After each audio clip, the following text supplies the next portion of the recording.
হরে কৃষ্ণ। আজ 17ই আশ্বিন 1431 ও 4ই অক্টোবর 2024 শুক্রবার। আজ আমি শ্রীমদ্ ভাগবতম পাঠ করছি। শ্রীমদ্ ভাগবতমের তৃতীয় স্কন্দ নবম অধ্যায় সৃজনী শক্তির জন্য ব্রহ্মার প্রার্থনার শ্লোক 4, 5 ও 6। হরে কৃষ্ণ হরে কৃষ্ণ কৃষ্ণ কৃষ্ণ হরে হরে, হরে রাম রাম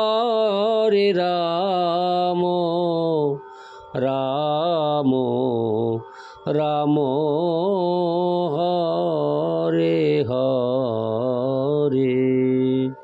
শ্লোক 4।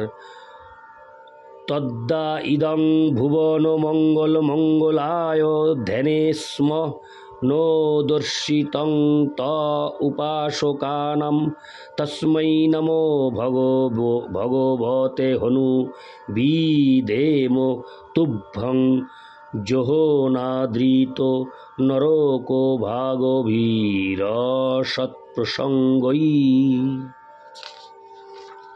অনুবাদ: আপনার এই বর্তমান স্বরূপ অথবা পরমেশ্বর ভগবান শ্রীকৃষ্ণের অন্য যে কোনো রূপ সমগ্র জগতের জন্য সমানভাবে মঙ্গলময়। যেহেতু আপনি আপনার এই নিত্য শাশ্বত রূপ প্রকাশ করেছেন, যে রূপে আপনার ভক্তেরা আপনার ধ্যান করে, আমি তাই আপনাকে আমার সশ্রদ্ধ প্রণতি নিবেদন করি।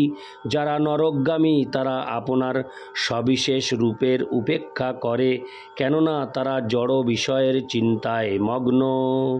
তাৎপর্য: পরম তত্ত্বের সবিশেষ এবং নির্বিশেষ রূপের মধ্যে তার বিভিন্ন অংশ প্রকাশের দ্বারা তিনি যে সমস্ত সবিশেষ রূপ প্রদর্শন করেছেন, তারা সকলেই সমগ্র জগতের সর্বাঙ্গীন মঙ্গল সাধন করেন।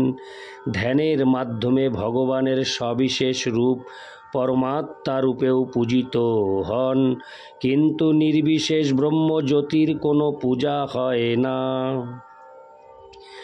যারা ভগবানের নির্বিশেষ রূপের প্রতি আসক্ত, তারা হরে কৃষ্ণ তারা তার ধ্যানই করুক অথবা অন্য আর যাই কিছুই করুক, তারা সকলেই নরকের প্রতীক।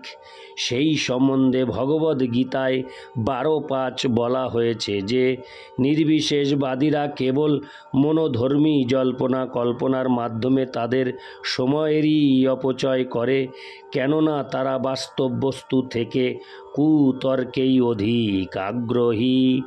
তাই ব্রহ্মা এখানে নির্বিশেষবাদীদের সঙ্গ প্রত্যাখ্যান করার নির্দেশ দিয়েছেন। পরমেশ্বর ভগবানের সমস্ত অংশ প্রকাশ সমশক্তি সম্পন্ন। সেই সম্বন্ধে ব্রহ্মসংহিতায় 5:46 প্রতিপন্ন হয়েছে। দীপার চিরেব হি দশান্তরম ভূপেত্য দীপায়তে বিবৃত হেতু সমান ধর্মা যস্তাদৃগেব হি চ বিষ্ণুতয়া বিভাতি গোবিন্দমাদি পুরুষং তমহং ভজামি। একটি দ্বীপ থেকে যেমন অন্য দীপশিখা জ্বালানো হয়, তেমনি ভগবান নিজেকে বিস্তার করেন। যদিও আদি দীপশিখা বা শ্রীকৃষ্ণ আদি পুরুষ গোবিন্দ বলে স্বীকৃত হয়েছেন, রাম, নৃসিংহ, বরাহ আদি অন্য সমস্ত প্রকাশ ও আদি পুরুষ গোবিন্দেরই মতো সমান শক্তিমান। এই সমস্ত অংশ প্রকাশ চিন্ময়। শ্রীমদ্ ভাগবতের শুরুতে স্পষ্টভাবে বর্ণনা করা হয়েছে যে পরম তত্ত্ব চিরকাল জড়া প্রকৃতির কলুষিত সংস্পর্শ থেকে মুক্ত। ভগবানের চিন্ময় ধামে অনর্থক বাক্য বিন্যাস ও কার্যকলাপ নেই। ভগবানের সব কটি রূপই চিন্ময় এবং সেই প্রকাশ সমূহ অভিন্ন। ভগবদ ভক্ত জড় বাসনা বজায় রাখলেও ভক্তকে প্রদর্শিত ভগবানের বিশেষ রূপ কখনোই জড় নয়, এমনকি তা জড়া প্রকৃতির প্রভাবেও প্রকাশিত হয় না। যে কথা নির্বিশেষবাদীরা মূর্খের মতো মনে করে থাকে, যে সমস্ত নির্বিশেষবাদী ভগবানের সচ্চিদানন্দময় স্বরূপকে জড়া প্রকৃতি থেকে উৎপন্ন বলে মনে করে, তারা অবশ্যই নরকের পথের পথিক। ইতি শ্লোক 4। শ্লোক 5। যে তু তদীয় চরণাম্বুজ কোশগন্ধং জিঘ্রন্তি কর্ণবিবরৈশ্রুতিবাতনীতম ভক্তা গৃহীত চরণ পরোয়াচ তেষাং না পৈশীনাথ হৃদয়াম্বুরুহাৎ সপুংসাম। অনুবাদ: হে প্রভু, বৈদিক শব্দ তরঙ্গরূপ বায়ুর দ্বারা বাহিত আপনার চরণ কমলের সৌরভ যারা তাদের কর্ণ রন্ধ্রের দ্বারা আঘ্রাণ করেছেন, তারা আপনার প্রেমময়ী সেবা অঙ্গীকার করেন। তাদের হৃদয় পদ্ম থেকে আপনি কখনো বিচ্ছিন্ন হন না। তাৎপর্য: ভগবানের শুদ্ধ ভক্তদের কাছে ভগবানের চরণারবিন্দের ঊর্ধ্বে আর কিছু নেই এবং ভগবানও জানেন যে তার ভক্তেরা তাকে ছাড়া আর কিছু চান না। এখানে তু শব্দটি বিশেষভাবে সেই সত্য প্রতিপন্ন করছে, ভগবানও সেই শুদ্ধ ভক্তদের হৃদয় পদ্ম থেকে পৃথক হতে চান না। সেইটি হচ্ছে শুদ্ধ ভক্তের সঙ্গে পরমেশ্বর ভগবানের সম্পর্ক।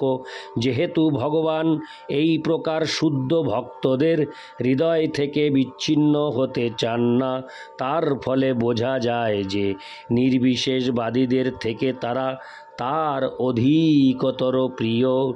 বৈদিক অনুশাসনের প্রামাণিক ভিত্তির উপর প্রতিষ্ঠিত ভগবদ ভক্তির মাধ্যমেই শুদ্ধ ভক্তের সঙ্গে ভগবানের সম্পর্ক বিকশিত হয়।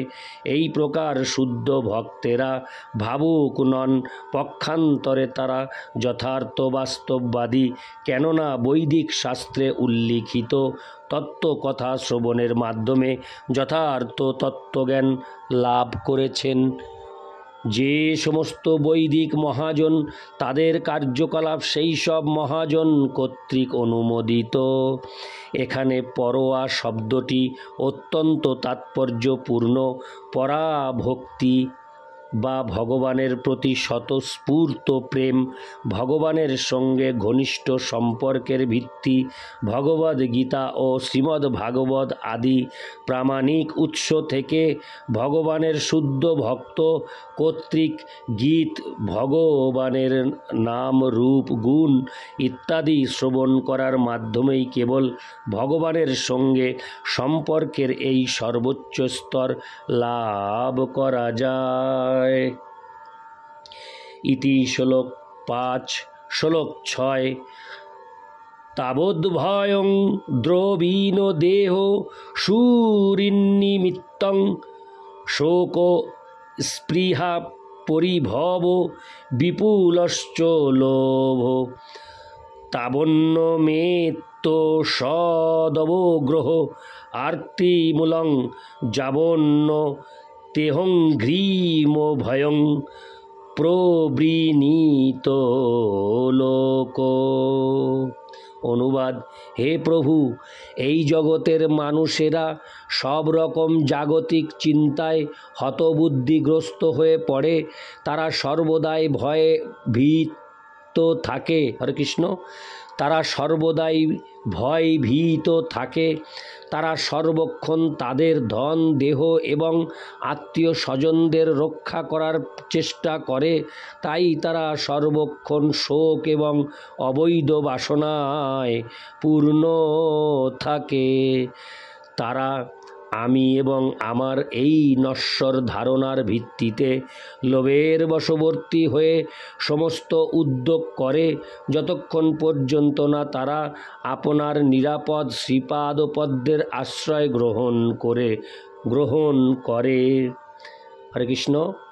নিরাপদ শ্রীপাদপদ্মের আশ্রয় গ্রহণ করে ততক্ষণ পর্যন্ত তারা এই প্রকার দুশ্চিন্তায় পূর্ণ থাকে।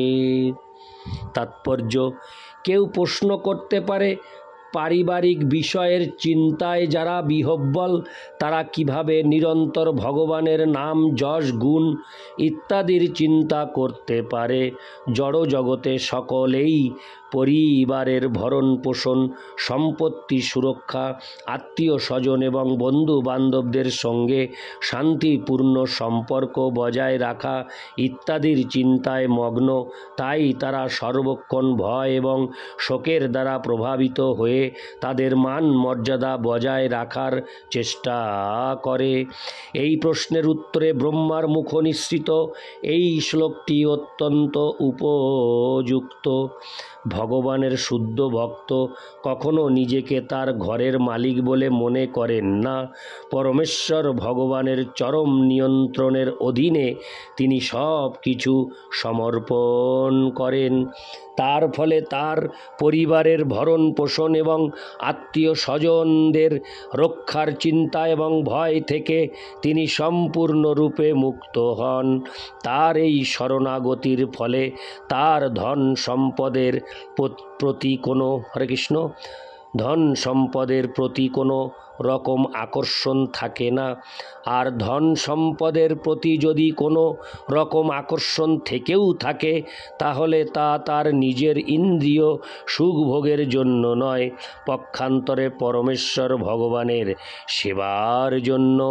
ভগবানের শুদ্ধ ভক্ত সাধারণ মানুষের মতো ধন সম্পদ আহরণের প্রতি আকৃষ্ট হতে পারেন, কিন্তু তাদের মধ্যে পার্থক্য হচ্ছে এই যে ভক্ত ধন সম্পদ সংগ্রহ করেন ভগবানের সেবার জন্য, আর সাধারণ মানুষ তা সংগ্রহ করে তাদের ইন্দ্রিয় সুখভোগের জন্য। ভক্তের ধন সম্পদ আহরণ বৈষয়িক মানুষের মতো উদ্বেগের কারণ হয় না। শুদ্ধ ভক্ত যেহেতু সব কিছুই ভগবানের সেবার জন্য গ্রহণ করেন, তাই ধন সঞ্চয় রূপী সর্পের বিষদাঁত ভেঙে যায়। যে সাপের বিষদাঁত ভেঙে ফেলা হয়েছে সে যদি মানুষকে কামড়ায় তাহলে কোনো রকম ক্ষতি হয় না। অনুরূপভাবে ভগবানের উদ্দেশ্যে সঞ্চিত ধনের কোনো বিষদাঁত নেই এবং তাই তার ফল বিপজ্জনক নয়। শুদ্ধ ভক্ত এই পৃথিবীতে একজন সাধারণ মানুষের মতো থাকলেও তিনি কখনো জড়জাগতিক বিষয়ে জড়িয়ে পড়েন না। ইতি শ্লোক 6। হরে কৃষ্ণ হরে কৃষ্ণ কৃষ্ণ কৃষ্ণ হরে হরে হরে রাম হরে রাম রাম রাম হরে হরে। হরে কৃষ্ণ রাধে রাধে। হরি बोल।